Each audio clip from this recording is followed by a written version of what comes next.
Should you take subject to in a land trust, and why is a trust so great?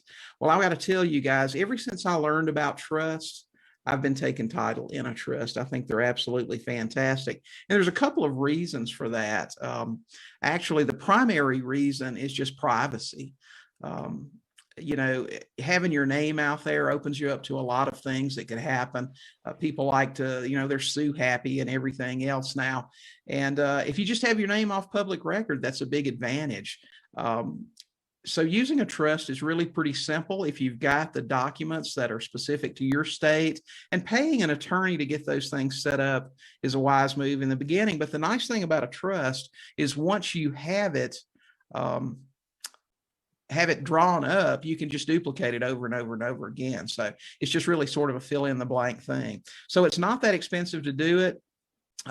William Bronchick, who's a contributor here in the forum and has been someone that I've learned from since I got started investing, actually does documents for every state now. So if you contact him, you can tag him here in the forum and ask, or go to his website, legalwiz.com. He can draw those up for you at a really affordable price. But once you've got it, you just fill in the blank, change the property, change the seller, and that sort of thing. But they're good in avoiding unnecessary lawsuits and that sort of thing. If your name's not on public record, your chances of getting sued are less, of course. Privacy, again, estate planning. They're a really great tool for estate planning. And, it helps you avoid probate. The property doesn't have to go through. There are just a million advantages to doing that. So use a trust, absolutely.